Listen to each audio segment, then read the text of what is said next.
কিয়ামতের আগে আগে আরো কিছু মানুষকে আল্লাহ পাক কিন্তু শূকর এবং বানরে পরিণত করবেন। এই হাদিসটা কি জানেন? হাদিসটা শুনে রাখেন, এটা আখিরুজ জামান বা কিয়ামতের আলামত সংক্রান্ত হাদিসগুলোর মধ্যে পাবেন। আল্লাহ রাসূল সাল্লাল্লাহু আলাইহি ওয়াসাল্লাম বলেছেন, কিয়ামতের আগে আগে আমার উম্মতের মধ্যে, ভালো করে শোনেন, কিয়ামতের আগে আগে আমার উম্মতের মধ্যে একদল মানুষ বের হবে যারা মদ পানকে হালাল মনে করবে। কাকে? মদ পান করাকে হালাল মনে করবে। যারা বাদ্যযন্ত্র, গায়িকা, নায়িকা এগুলো নিয়ে নর্তকী নাচাবে রাতের বেলা, এগুলোকে হালাল মনে করবে। যারা অশ্লীলতা, বেহায়াপনাকে জায়েজ করে নিবে, ঠিক আছে, এরকম কয়েকটা পাপের কথা বলে নবীজি বলছেন একদিন সকালবেলা আল্লাহ পাক তাদেরকে ঘৃণিত বানরে পরিণত করবে। এটা হবে সামনে, কখন কিভাবে হবে আল্লাহ ভালো জানে।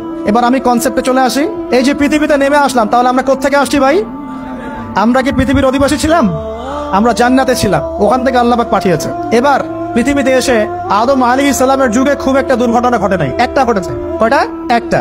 ভাই হাবিলের কোরবানি কবুল হয়, কাবিলের অন্তর্দাহ হয়, জ্বালা হয়। কেন হাবিলেরটা কবুল হবে, কাবিলের কেন হচ্ছে না?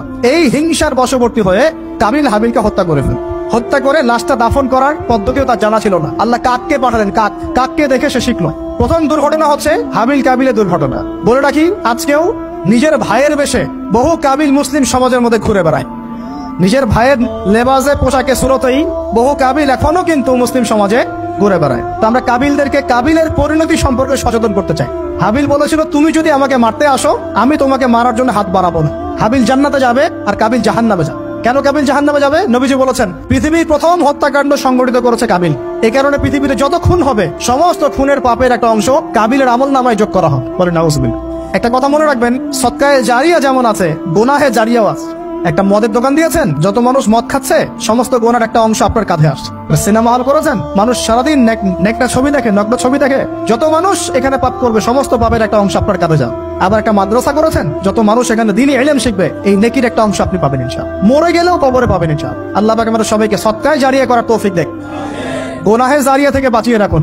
খুব খেয়াল রাখবেন, আল্লাহ পাক আমাদের হেফাজত করুন বলি আমিন। এবার ওই যুগ শেষ, নূহ আলাইহিস সালামের যুগ। এই যুগে আল্লাহর একই সুন্নাত, নূহ আলাইহিস সালাম 950 বছর দাওয়াত দিলেন, 40টা বা 80টা পরিবার ইসলাম কবুল করেছে, বাকিরা করে নাই। যারা করে নাই আল্লাহ পাক তাদেরকে ডুবিয়ে মারলেন, যারা করেছে আল্লাহ পাক উদ্ধার করলেন। সোজা কথা।